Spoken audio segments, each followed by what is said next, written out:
Hello, I'm attorney Dan Marr from the National New Hampshire law firm of Finley and Kerrigan. I've been practicing in New Hampshire for approximately close to 40 years and in Massachusetts for close to 30 years. During that period of time, I've been dealing with a lot of businesses, helping a lot of businesses collecting debts and dealing with contracts and negotiating contracts. But I'm going to focus in today in New Hampshire about when you can collect a debt from an owner of a company. So you have a company that's a corporation, so it's an Inc. at the end of the name, or an LTD, or it's a limited liability company. It's got LLC at the end of the name, or some other entity that's a legal entity itself, and it owes an obligation to you. I'm going to talk about when you can actually go after the owner for that debt. First and foremost, one of the first things you want to deal with is when you're talking to an attorney about a claim that you can make is find out whether or not that claim is actually one that you can go personally for somebody. In New Hampshire, you can go after the corporate officers, and usually also the courts will determine the LLC officers if they're making decisions as to paying of wages. So under the wage statute in New Hampshire, you can go after them individually, and also under discrimination claims, they're called aiding and abetting under the state law, that you can go after the people that actually have facilitated or perhaps allowed the discrimination to occur. So that's something you want to talk to your counsel about in all the situations of, is your claim something you can go after the person personally? If the person's defrauding you, if they were doing it through the LLC, but they were lying to you, and that person was the one who was lying to you, you have an individual claim against that person. So that's the first part of whether you can go after them individually that way.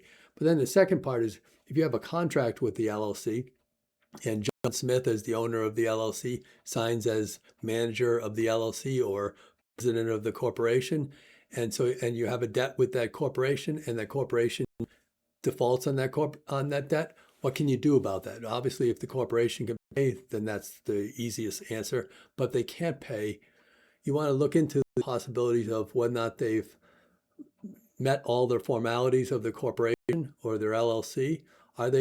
Is John Smith using it as his own personal checkbook? He takes money out to pay for his kids' tuition in private school, or college. He buys a lake house with the money from the company, and then claims that he has a debt back from that company, even though the company is not any way related to vacation properties. In that situation, it sounds a lot like he's using it for their own personal book, and you might be able to go after what's called piercing the corporate veil.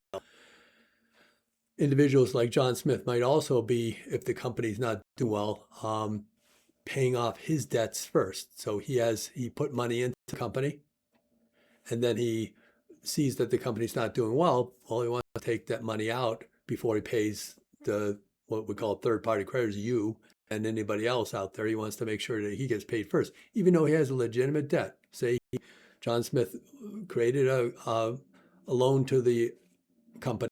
He did a promissory note. He made it clear that it was payable demand, just like banks do all the time. And then when he saw that the company wasn't doing well, he demanded the money and took the money back. In that situation, there's a fraudulent transfer statute, RSA 545A, has something in regards to insider debt, legitimate debt that he pays to himself before he pays to others. So the company is insolvent, or the payment of that debt makes the company insolvent, then you can go after that. You got 2 years generally to do that, so you want to talk to your attorney in regards to that. It might be even one, depending on the circumstances, but you want to double check with the lawyer in regards to making those types of claims, and there might be some issue as to when you can actually uncover that debt.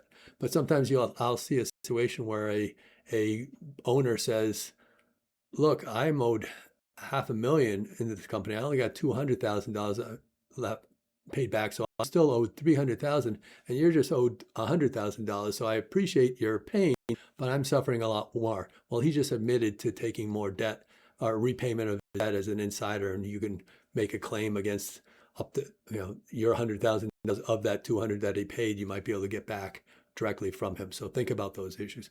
Also, in a situation where he gets paid he cashes in the company, he closes down the company, maybe he sells it, and he pays himself, and then there's this debt that's out there that he sold the company, didn't tell the buyer of the company of or even if the buyer does know about it, maybe it's an asset sale, and sometimes you can't go after the new company for that debt.